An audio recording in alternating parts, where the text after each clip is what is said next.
everyone. Hi everyone. This is Femi. This is Ayo. Aboluwarin. Aboluwarin. It's our 11th wedding anniversary today, and we thought of doing a video just to share our marriage story. We get a lot of questions from people asking us about marriage and our experience, and we thought, you know what, there are good marriages out there. It's good to shine the light on the good things as well.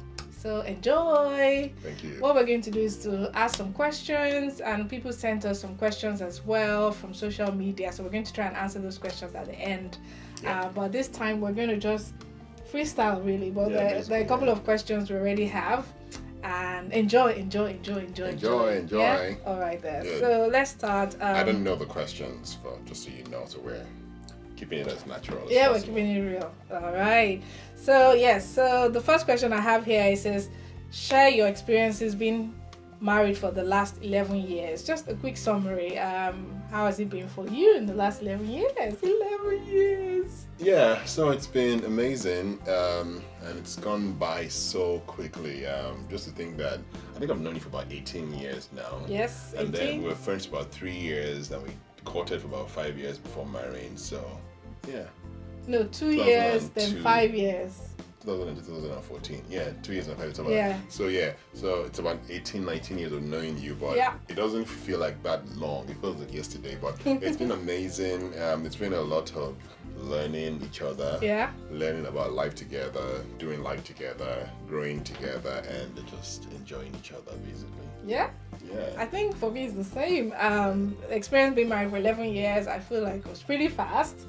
I felt like it just seemed like we transitioned from being friends into marriage, and there was no difference. It seemed quite seamless. People talk about the first few years of marriage being difficult. Hey, that's a question. Is that a question? Right. But anyway, I'll just say it's been quite seamless. That's what I'll say. So to speak. I think we should actually look for that question. So the question is, the first couple of years are really important and challenging for newlyweds. How did you manage the first 5 years? And like I was saying, I don't think the first 5 years went very quickly. I think for us, it was a lot of.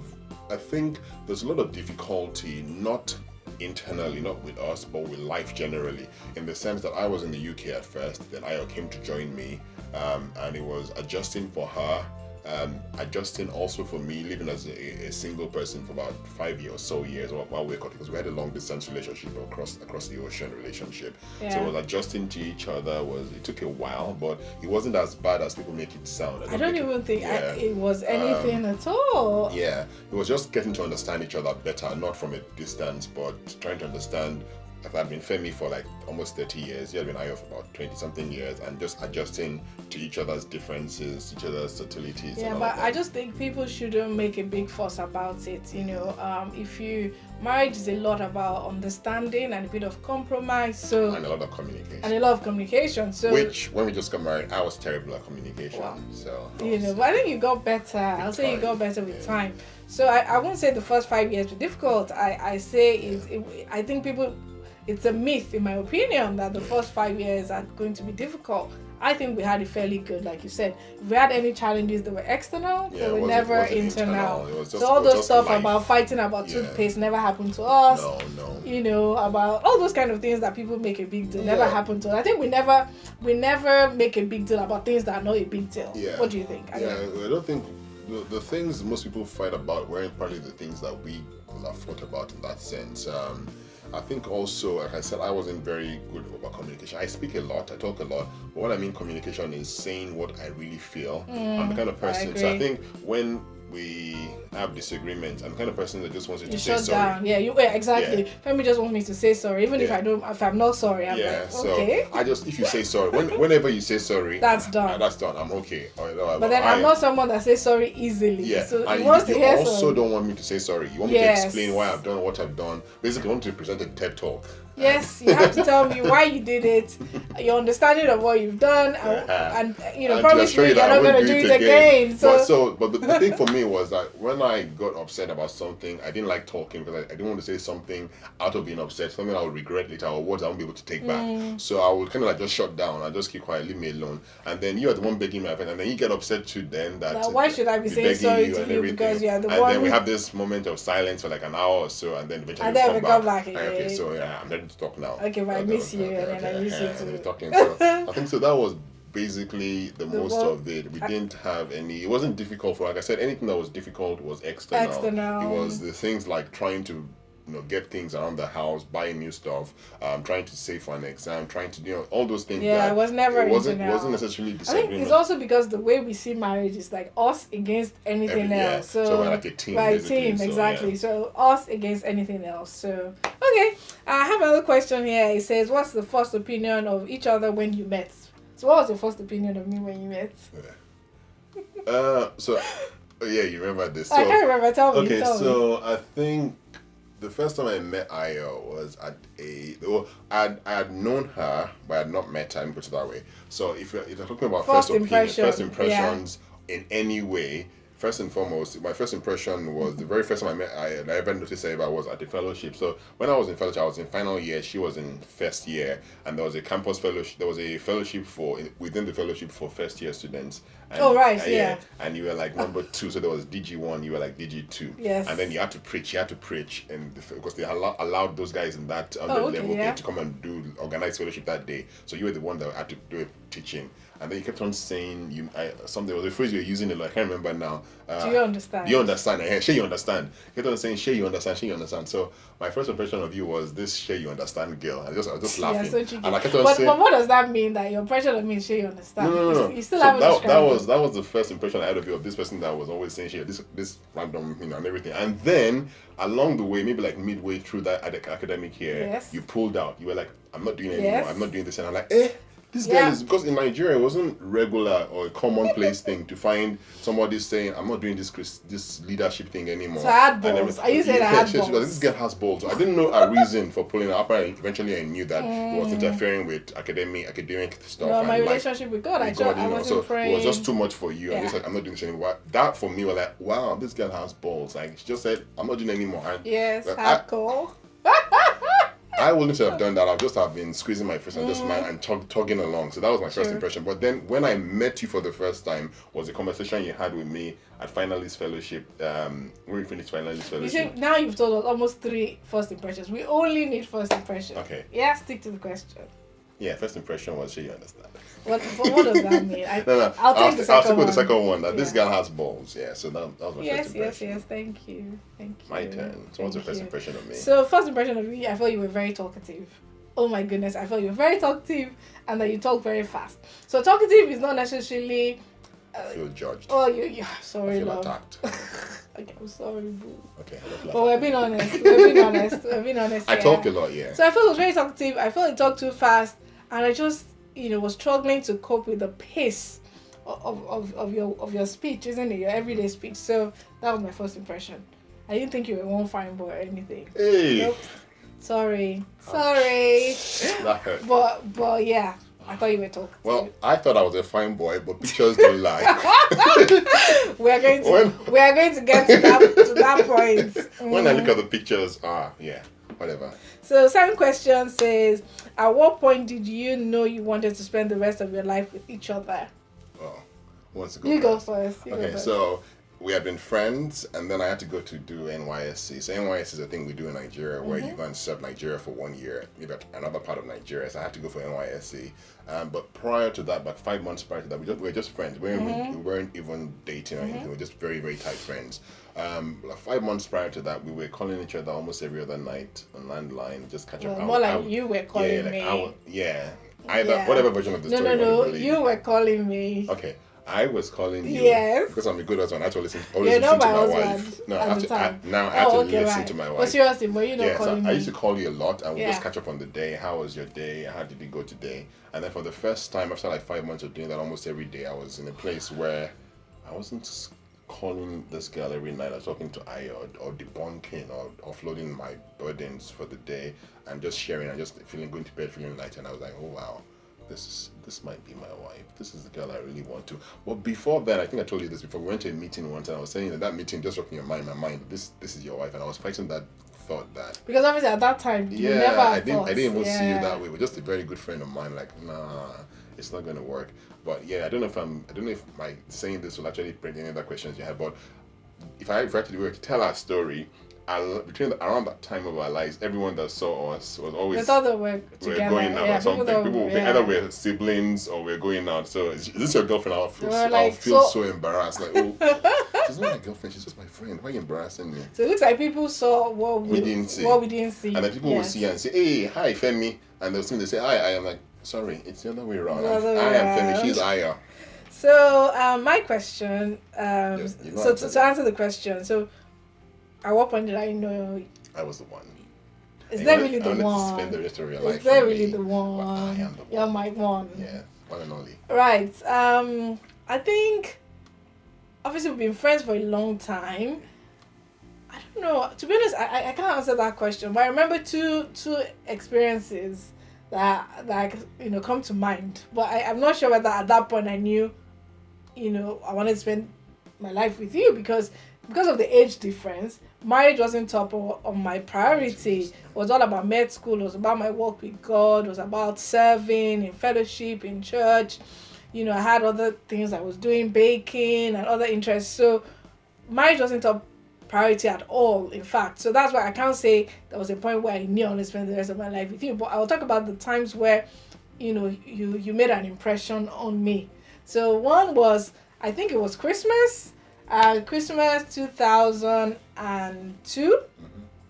Yes, and you bought me I think it was a tape, a Fred Hammond tape for Christmas. It was a new album that just came out. Oh God, which one was it? Purpose by Design. No, what's Purpose by Design? Those things. It was Speak the Things. Chapter 3. Yeah, so speak of those things. No, it wasn't Purpose by Design. That's what it's called. Oh, sorry. Exactly. Pages of Light Chapter 3. Sorry, the Purpose by Design. So I was saying something else in my mind. Exactly. I was like, that's different. Pages of Light Chapter 3. So we both like Fred Hammond. Yeah, note that. So that was so touching. I was like, oh, that's so sweet. So heartstrings. But I had no. Yeah, exactly. But I'm saying it was thoughtful. Yeah. So it registered. Registered. Then the second thing, was that he was away, like he said, on NYSC. And then, we used to talk every day prior to when he went to NYSC. And then he came back suddenly without telling me. And he shows up at fellowship. I think Femi and Waleli were hosting like MCs for an event in fellowship. And obviously I wasn't aware. So you can imagine strolling into fellowship on a weekday. I was out of university by now. Yeah, so it was out of university, just came on holiday, maybe from his NYC, and I just see him and I was like, oh my God, I was so happy to see him. My heart was bursting with joy. I was like, oh my God, what's happening to me? It was my white trainers. Yeah. What's happening to me? My heart is soft. I'm getting soft. What's happening to my heart? But I didn't tell him any of this. Yeah. I remember coming to say hi to him just like anybody else, but obviously inside. And all this while, I knew she was the one already. Obviously, I didn't know that. I didn't ask that out yet. So I think that's one thing I would say. At one point, I felt something changed. I felt my heart changed from just my really good friend to like, oh, that's all I know. Yes, next question. So next question. Did you have any worries about getting married, Femi? Any anxieties, any worries? I don't think I had any anxieties about I think getting you married. did. I think you did. You were worried a bit about finances. Oh, yeah. So, I was always worried about finances. Even after a very long time into marriage, I was always constantly worried about money. Before getting married. So before getting married, I think for me was just that feeling of, when I marry, the responsibility is going to be on my neck. And if you also understand where I was coming from, I was self-employed as a musician.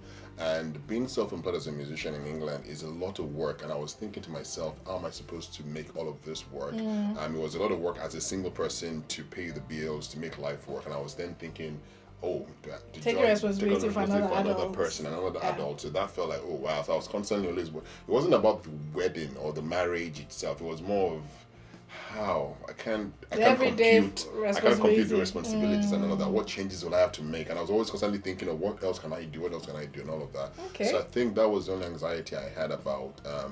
I think I was more anxious about you saying yes Right. than actually Are you getting married serious? to I him. didn't even know that. Yeah, so it was, what if she says no? So I think. So what would have happened? Your heart. My heart would have melted. And I'm a guy Melted or broken? And I'm melted. I'm a guy with sensitivity, like I'm a guy with I'm a guy with sensitivity. A guy like me. Anyway, so sorry, that's inside joke. Yeah. So yeah. Right. Okay. For me, I can't think of any worries I had about getting married. No, I feel like I was too naive.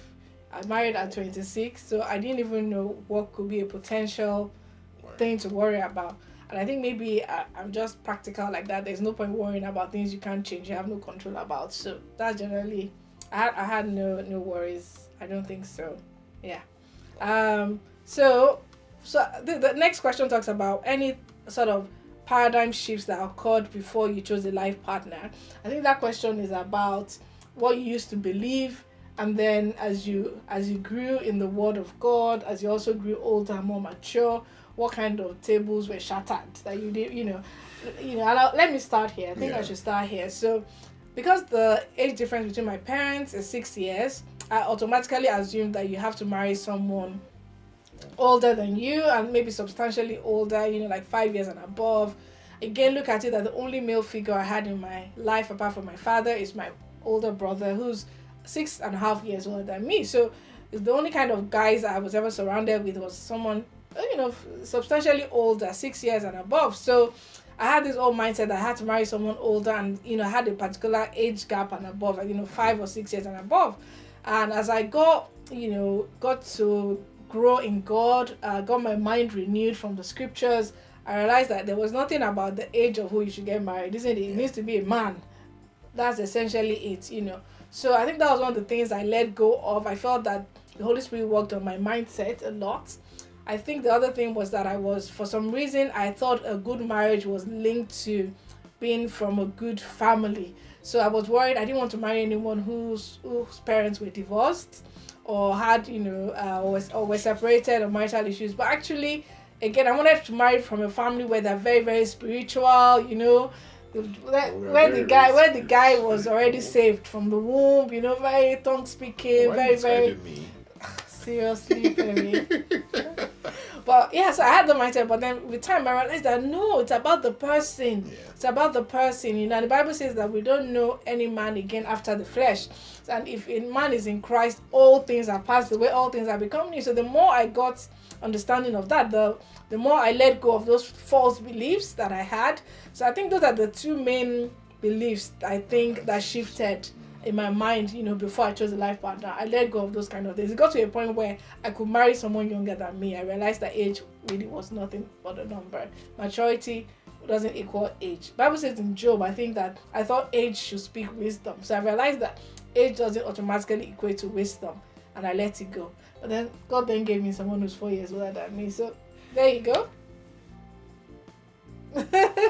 So Femi, what were there any things you had to let go of?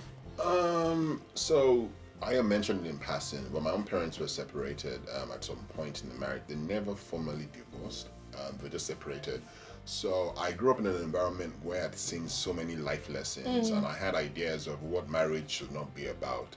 That was as a teenager growing up, not necessarily even without me reading the Bible. It was just observing things and going, I don't want this in my marriage. I don't want to treat my wife this way. I don't want to treat my wife that way. But I think the biggest paradigm shift for me, growing as someone, as a Christian, and growing in the faith, and also coming to England as a single man, was that thing of my wife is number one in my life. Yeah, because I think it's easy for me to think, it's church first, and it's this person first before my wife. Well, God was saying to me, okay, after me, your wife is number one, right? And then maybe your children come next, and then any other person that you want to put on the list. In that sense, it was priority. It was your wife first, your children, and everything. After God, your wife and everything. And then that for me was something I had to really, really, really wire into my mind. Obviously, people say a man must leave father and mother and cleave to his wife. In that sense, so what does cleave mean? Means become joined, become one, become glued. You can't separate you and your wife and everything. But a lot of people still don't get the idea that they're mommy's boys. Like most men don't get that. You still need permission from your father to do things that matter. Do you think it can be either sex, isn't it? It can be either genders. Yeah, it can either be who haven't cleaved. really uncleaved from their parents in that sense. And I had to learn that, but I didn't realize it was important for me to understand that until I actually got married and I had to make decisions. I had to challenge my mom about so many things that didn't make me fall in her favor, but was good for our marriage, to protect my marriage, to protect my wife, and to protect my own peace of mind. And that's one thing about you. I think you protect our union above all. And I got it jealously. I don't let anyone. And I think this is another thing that I see a lot with especially African marriages, where people push the wife around, and it's not necessarily the wife's fight or battle or war. It's the man's fight to protect his wife. As a husband, I'm supposed to nurture you, to protect you, to nourish you, to make you better than I met you. In that sense. And if I'm not, that's what you do. Yeah, that's what I do. I try my best. To God be the glory in Nigeria, and to God be the glory. I can't take any glory. Seriously. But seriously, jokes apart, I think it's been my own job to ensure that I am the person looking out for you. Yeah. So I know my side of the family more than you do,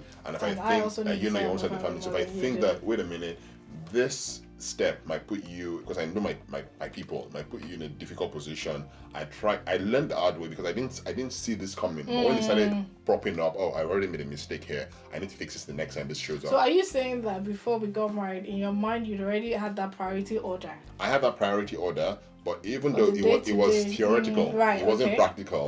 But then life started throwing the practical challenges at us, and there were times when we probably, I think, if I have to put things in perspective, my mom is a difficult person naturally, and I think my mom was always the person that was always getting us into that situation where we have to really make difficult decisions. But where I'm going is that a few times it will happen that my mom probably do something that I did not really, fight for you to protect you. Right, true, at the beginning. And then some other times I had to learn that, wait a minute, I made a mistake there. Okay, wait a minute, I'm not, I have to, next time this happens, I have to put my foot down and say, no, it can't be this way because, so, and so many other things about life where I had to really, really think about the fact that where it matters to God first, my wife next, and I must not let anything come between our union and threaten that relationship, or how that order basically is. It was a paradigm shift I had to really, really learn and embrace early on in marriage. So I think there's a lot we've said to unmarried people, people who are currently single, is know your priorities, and know what's important, isn't it, for marriage? And like I said, for me, age was nothing but a number. It was absolutely not important. I have something here. What is the best advice you would give to someone who is looking to get married? I think I want to go first because I know you want to say the same thing. We'll say marry your friend. I always say marry your friend. Marry your friend. Marry your friend. I can't say this over and over again. I find it strange when girls tell me that, where I heard that somebody friend zoned somebody. I find it shocking. Like, so who are you going to marry? Like, I don't feel anything for him. Really? Because when we got together, it wasn't about feelings. We were just friends, a solid friendship base, and then things change along the way. So I think I would say marry your friend. So that's why when we got married, the whole thing about the first 5 years being challenging that people say didn't happen to us, because I felt we just transitioned from being very good friends. I only just got a certificate and just continued. Friends, the only thing else we had to do was probably share our financial details and live together. And obviously the sex, right? Oh, come on, stop that. You know what I mean. So marry your friend. Marry your friend. I think I have two things. I will have said that, but she's already taken this. I like to have two. But do you have anything to add to two additional things. The first thing is that whenever you marry somebody, you also marry their family. True. You're not going to marry somebody in isolation. And I think a lot of single people get that wrong. And you have to be ready to go all the way with the person, So when I say family, it's not just physical family, not their parents, their siblings and everything. It also means everything about the person, their flaws, their strengths, because you just don't want to marry the person's strengths alone. True. Their flaws too are there. So you have to realize that they have flaws, and you have to embrace those flaws and figure out a way of working around or help them, make them from being flaws to becoming strengths. And the second thing I will say, even though it's not necessarily for you before you marry, is it's more important for you when you get married, which is something we learned. Do you want to be right, or do you want to be happy? You know? That is such a good one. Do you want to be right, or do you want to be happy? So being right doesn't make you happy all the time. There's sometimes that you are not right, but you just choose happiness, and it helps with resolving friction, resolving disputes. Because at the end of the day, there's no point. Yeah, so it's not like I'm right, but you're the wrong one. You can't always. Or if you're right and you're lonely, you're going to sit by yourself. Exactly, but as long as you are two different people trying to make life work together as one, you always have disagreements about things or see things differently, but you don't have to be right always. I think I have another one to add, and it's about core values. Yeah. Like core values? What's important to me? That are my deal breakers, and it's not about how tall someone is or how cute they are. I keep telling people how rich they are. These are transient things. They're things that can change, but core values should be things that can't change. So their belief system, let's say their faith, what they believe about faith, about money, about treating people, how they treat people, about raising children, about women, gender equality. My husband is the biggest feminist I know. That's the fact. My teacher doesn't say and it's because of the way he's always treated me before we got married, so I never saw that streak of anyone who thought a woman was less. I think you're probably my greatest cheerleader in everything. So it's important about core values. You need to know what's important to you and make sure it's about things that are not transient, the things that can't change. If you say you like someone slim, for instance, they can add weight. Can you see? So that's really a silly thing. Or if you say the boy is not fine, the boy can become fine. Just feed him. He's just hungry. Every boy is fine. And some hungry. Polishing. Dress him, tweak him, nice haircut, nice outfit. Like me. Yeah. But seriously, please, I have to say that over and over and over and over again. Know your deal breakers. Know the things where if it happens, you're out. You need to know those kind of things. But I just pray that everyone has a moment, anyone who wants to get married, think about those things now. Think about it now. Think about what's important to you. One more. Yeah. You can't change anybody. You're not God. You're not the Holy Spirit. True. You're not even a demon. Maybe a demon can people. No, they can't. I don't know. Maybe demons can change people. Like we started to say in Hollywood. But the thing is that you can't change anybody. You have to accept people how they are. And if it's not going to work for you, the person is a drunkard. The person is going to be a drunkard when you marry them. The person is a womanizer. The guy is a womanizer. The guy will always continue to be a womanizer. There's some things that you shouldn't even be trying to pray about. So there's no point praying about it. There are other guys out there in the world. This guy is not going to change. This guy has been this way. It's not like he's going to become married. Probably it's going to get worse. It's going to get worse. And if the guy appears to change, now he's following you to church, he has become a different person. He may not really have changed. He'll just be doing it because he wants to get you married. I think another thing we always share is that we always say don't limit your dating pool. Don't think, I go to this church, my husband has to be from Winners Chapel.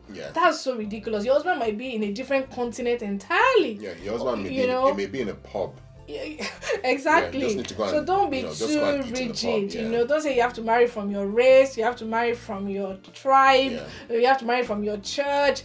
When you do that, you're automatically limiting your sample size, population size. So please, let's keep an open mind, enjoy friendships, and it becomes more obvious who the right person is. Last one. Yeah, go on. I was just joking. And enjoy your singleness. Don't be in a hurry to marry. Don't let anybody make you become. Don't let anybody. Before I even say anybody, don't become desperate to marry. Don't make everything about your life. Singleness is not a disease. It's not like please be praying for me, or please I need the husband. I know people that make singleness appear as though they are missing out on something in life. Well, marriage is good. It's good. Marriage is good, but also being single is also now. good. Live your best life. Do all the things that you will do, whether you were married or not married. In that sense, So I think the thing is that getting married doesn't mean you won't be lonely. Yeah. I remember early days of my career, I was away a lot, doing long hours. So if you were getting married so that you'll never be alone, then that would be a big problem. I was hardly home. Long hours of training in pediatrics. So, and also because the other thing I wanted to say also in terms of enjoying your singleness, and marriage doesn't complete anybody. Nope. Marriage just only amplifies whatever you have been in that sense, and adds the burden of the next person on top of what. So if you think if I marry this person, it completes me. We are very similar, but also very different in so many ways. We probably think similarly, but it doesn't mean I complete her. Maybe I compliment her, she compliments me, true. but she doesn't complete me. Find your completion or whatever completes you or fulfills you in God. In other meaningful things about life, maybe causes or maybe other things, maybe you like knitting, maybe that makes you happy. Let that be the thing. Don't think a man or a woman will make you happy. I think another mistake we found is people putting their lives on hold. We don't people saying, oh, I don't want to buy a house because, I want to buy it with my husband.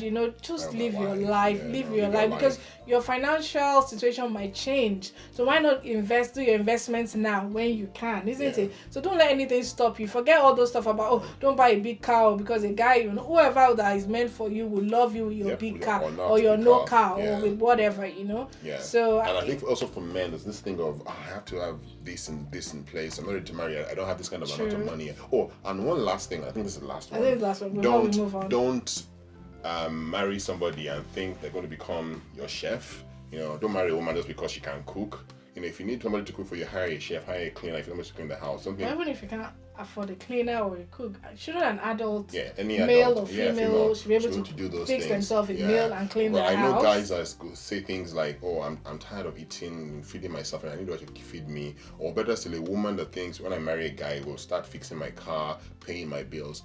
Be self-sufficient as yourself, as who you are. Be content with who you are. I don't think marriage will complete you. So that's, I think, another advice I have. Fantastic. So next question here, it says, was there any pleasant surprises when you got married that you discovered when you got married?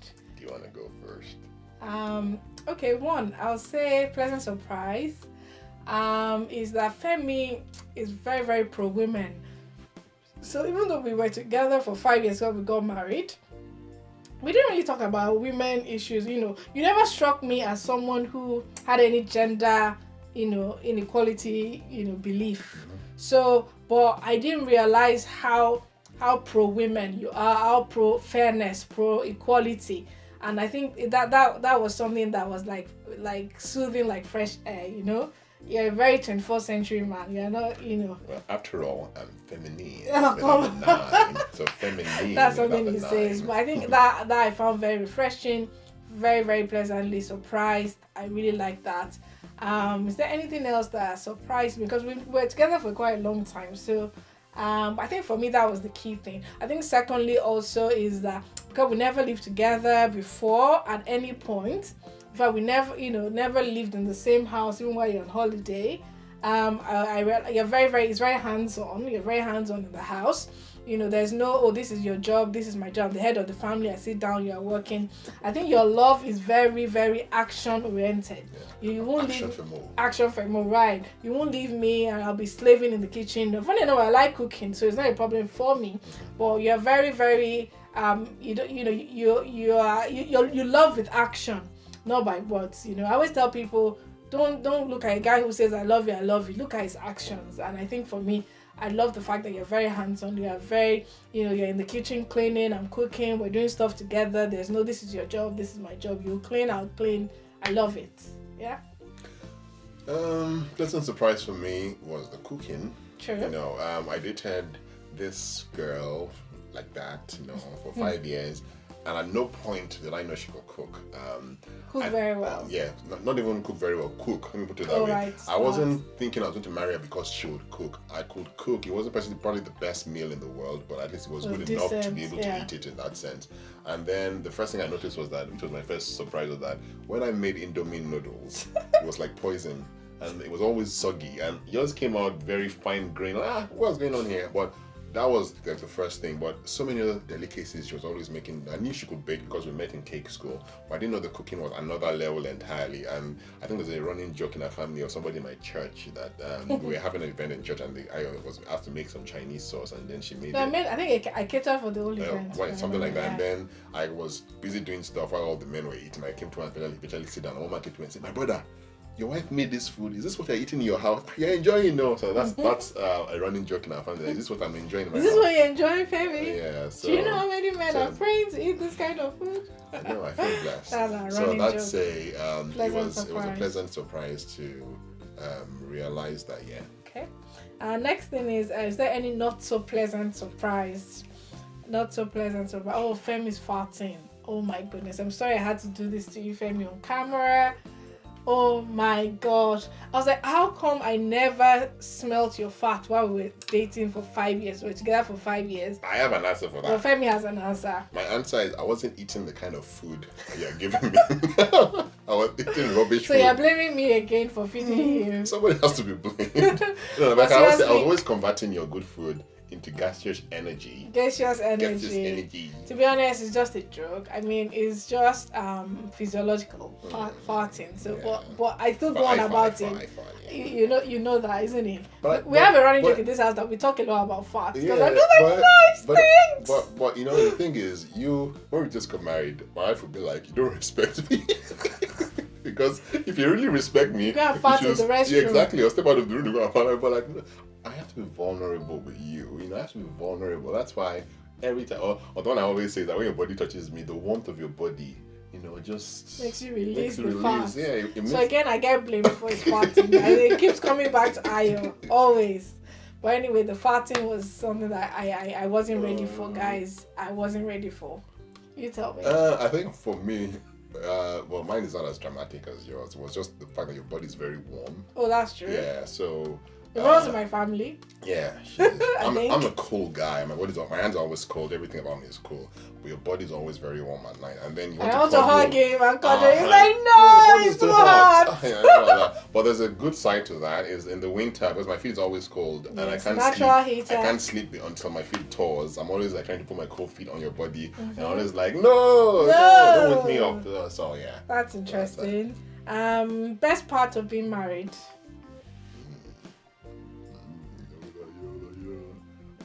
Say whatever you want to say. Well, you don't look at me. Apart from the obvious, which is the sex, the companionship, I think it's just having someone that you can go home to, that you can share life with, and you go to work, somebody upsets you, you can't really like vent on them or vex for them, and they can just come back home and talk about it with your wife.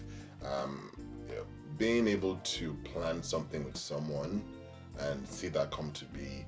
And what else? Just having someone that is your own person in that sense, someone that cheers you and that believes in you. There were times, so when we just got married, I was not earning as much as you, and there were times I wanted to do stuff, and I could totally go and tell, hey, please help me with this out. I need to borrow money from you, or you want something like a camera, and I just surprise you. I want to try and buy a camera for my business, and I can't really afford it, and then she just buys it for me. And so I think, the same for me, so I think it's just having someone that is your person, someone that cheers you on and is there for you. So it's one of the things. Am I your person? Yeah, you're my bae. I'm your boo. Yeah, and I got mad love for you. So yeah, I think it's. To be honest, I think that's the same answer I have. I think it's just really a joy having your person. That's why it's important to marry right. And that's why we keep going on about marry your friend and all those things we're talking about. Have your core values and don't change them. I think it's lovely having someone. We're so alike. I think for me that's the best part of being married. People say stuff about opposites attract and all those kind of things. I think for us, we're like attract. We're so similar in so many ways, and I think my answer is the same as yours. I love having you in my life. I love doing life with you. You're naughty, but I love your naughtiness. Yeah, you know that. Do I look naughty? Yes, you do. I'm not asking that. Do I look naughty? But seriously, I love doing life with you. I think that's the best part of being married, doing life with you. Having my person. You got me. Okay. Anytime. Right. Second to the last question, unexpected challenges. Unexpected challenges. I think Femi talked about managing in-laws. Yeah. That's one. Mostly on your side, I'm afraid. Yeah. But generally, just a handful. We're larger than life, my family. What else do we say? I think a lot of things, waiting than we expect to have children. Yeah. That was like a bit of okay. What's going on? What else? I think we also had challenges, which might not necessarily be marital, but just life challenges generally. We had challenges with the home office. Yeah, renewing our work permit was so stressful. It was a stressful time in our lives. True. But I think that challenge, even though it was a little dark period in our life, it taught us a lot of things, because prior to that time, at least I first started, before we talk about us, I was very judgmental about people. So somebody comes to me and says, oh, I have immigration problems. My natural thought is, what have you done? What have you done? You must be, I suspect you're a criminal. but it made us realize that we didn't do anything wrong, but we were still put in the wrong footing with the Home Office, and then it became a mess. And then I think also was before that time, we naturally put our lives on hold. That's the greatest lesson of our marriage. So we had, so if we had any challenge, we'll put our life on hold until we cross that challenge. And like the Home Office one took a long time, probably about 2.5 years, almost 2 years. Yeah. Oh, do you think that long? Yeah, it was about 2 years. Oh wow. 2011, 2013. No, not 2011. 2012. 2012. Oh right, yeah, yes, you're right. Yeah. So, but the thing is, in those 2 years, we didn't do anything, and I think it taught us a vital lesson. When we say we didn't do anything, it means we weren't making plans. Yeah, you can imagine having no goals for the year. Important decisions, because we're thinking we didn't know what the outcome was going to happen. We don't know what's going to happen. God taught us through that time that no, whatever is happening in your life, keep whatever moving forward. I'm with you. Keep doing whatever you have to do in that sense. Moving. Yeah, and I think unexpected challenges also was the fact that we had a lot of faith things we had to do. We wanted to buy a house, and we didn't know where it was going to come from. Yeah, but that wasn't a challenge. No, but where I'm going is that it made us learn how to trust in God for every challenge. So many challenges came along the way, raising money, delays in getting stuff, especially with the house, with so many bottlenecks and everything. So the challenges kept on popping up along the way in so many ways. Will you say we thank God for the things we've been through? Yeah, so the challenges made us a better couple. It made us better Christians. Yeah, better Christians. It made us learn to trust God more, be more sympathetic towards others. And also So there's nothing negative in any challenge we've been through. It worked out for our good, and definitely. every general was a general because it was in a battlefield before we say he's a general, so every test produces a testimony. Femi. Yeah, I'm like one of God's generals. I just don't like boasting. If you're going to boast, go. Okay. Okay, we're back. Enough of that. Right, and now we've got questions from people. Yep. And I think we've answered this. Someone said, how do you handle serious disagreements? Like we said, we've never had serious disagreements. We rarely have serious agreements. We disagree on so many flimsy things, like, I like this color of this thing, I don't like this color of this thing. Yeah, not on the big things. Not on big things. And that's the core value thing again, core values and marry your friend. But even the times that we mentioned the times when we probably disagree was because of feeling periods in our marriage. No, but how did we handle it? Did we talk about it? We talk about things. So I'm saying that communication was a big problem for me when we just got married. I wasn't very vocal about what I was thinking about. I could say a lot of things, but not necessarily what I was thinking about. And you had this annoying question, what's on your mind? I'm thinking, why is she asking what's on my mind? Or when we go for dinner, I think when you say, what are your dreams? What are your goals? I'm thinking, I just want to eat.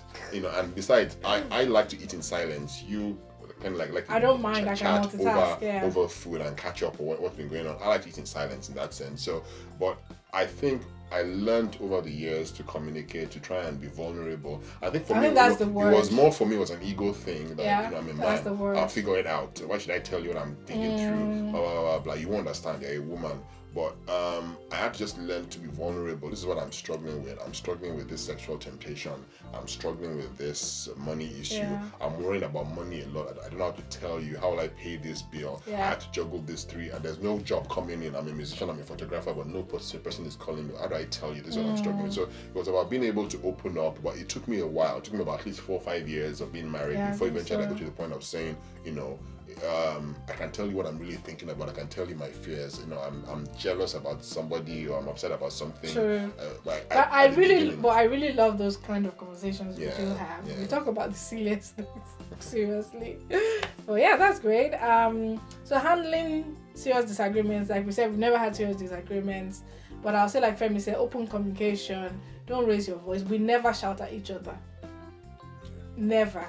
Ever. We've never had a shouting match. Never. I feel like we are two adults. We have that thing we say that two adults should be able to have a conversation and talk through whatever it is. I have a bigger voice, I'll win.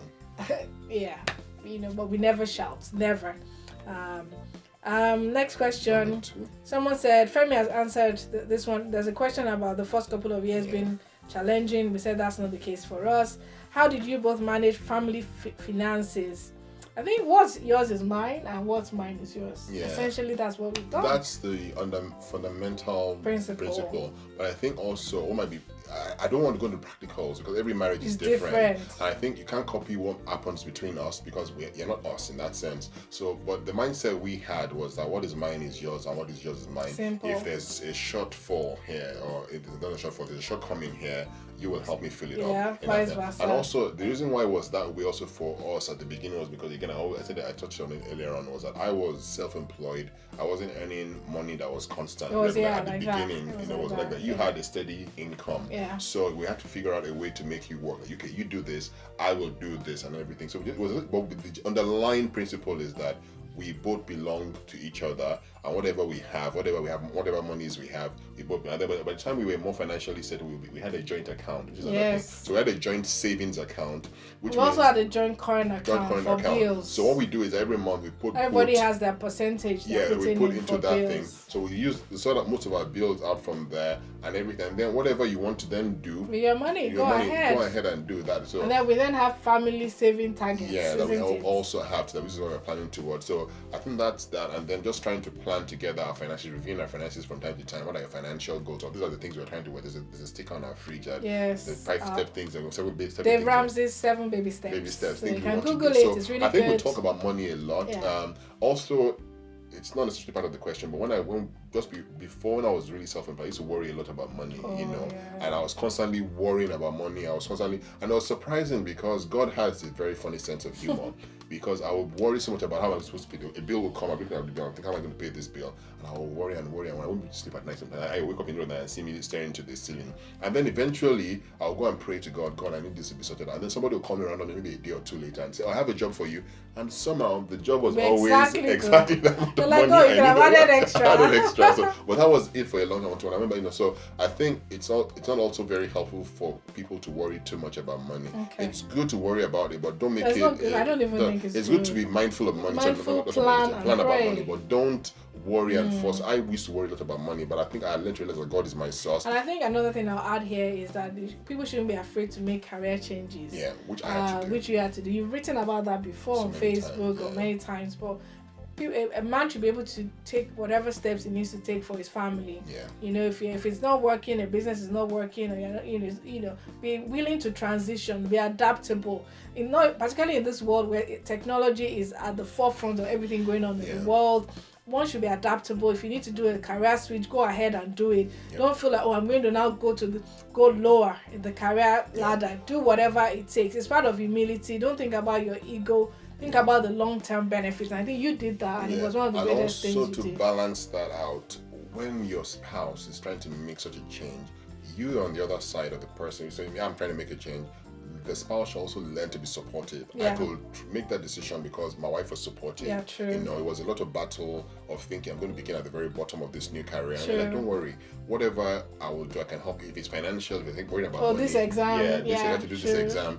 If I can afford it, I'll help you out. So having a supportive wife helped me to be able to make a decision. It's the first time you're telling me this, though. Yeah, but if I had a wife that had this mindset of, no, I married a photographer, I married a musician, you cannot change, I'm not going to support you, I would have struggled because I would have had bills to pay that I couldn't make up, or I'll have to worry about how will I meet these changes in my finances. I'm going to drop down to begin. And in England, for example, if you want to change your career, you go to the very bottom and you start building up again. So having a supportive spouse also helps. So again, back to what we said earlier on, we are a team. If she decides she wants to leave medicine to go and become an event planner or open a nursery or thereabout for kids, I have to be the one to say, I'll pick up the slack for whatever.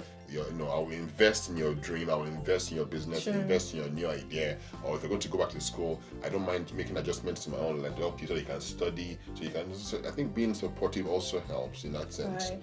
The last question says, how did you manage in-laws and those relationships? I think Femi has already talked about this. Having that priority ahead of time.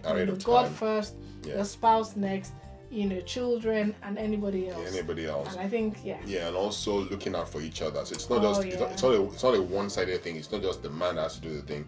I didn't know your family as well as you do before we married, but you told me things in advance about this person, that person, or if I made a mistake, tell me, no, you need to call that person because that person wasn't happy in that. But I didn't notice the person wasn't happy. They didn't even look like they were not happy. But because you had known them all your life, you knew they weren't happy. You told me you need to call that person. Or if she made a mistake, I told her, you know what? Don't say that kind of a thing again in the future because it doesn't work with that person. So I think it's about looking out for each other in that sense. Well, I think the challenge for most people is somebody is not looking out for somebody and the person feels all alone. I'm exposed all of a sudden. I think another thing, Femi, you say all the time is for men, you need to, when even before you're anywhere near getting married, you're an adult male, you have your career, your business, or whatever. Stop, start making decisions as an adult, not asking your parents before you do everything. Because what happens is that when you then get married and you are now trying to build a family with your wife, they'll say, it's his wife that's changed him. Yeah. So why don't you,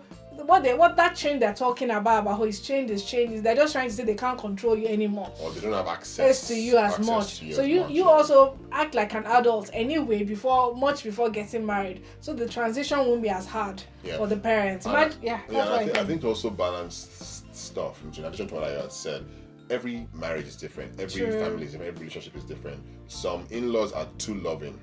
It's a difficult relationship in-laws are, but some in-laws are too loving, and your husband or your wife may feel overwhelmed. That's if it's different thing. If it's different from what they're used to. They come from a family where nobody really cares, and this family all of a sudden they're calling you every day, they love you, they want to hug you, they want to kiss you around the clock. So you have to be the one to, again, tell your own family side of the family that, look, my wife may not be used to, it's too much, you guys need to pull back, just a little bit. I may be used to you doing all of these things, but she might not be used to it. So you have to again look out for each other. That's the winning formula, in my own opinion. Just look out for each other. You know what works on your side, she knows what works on her side. Look out for each other, protect each other's backs. Yeah.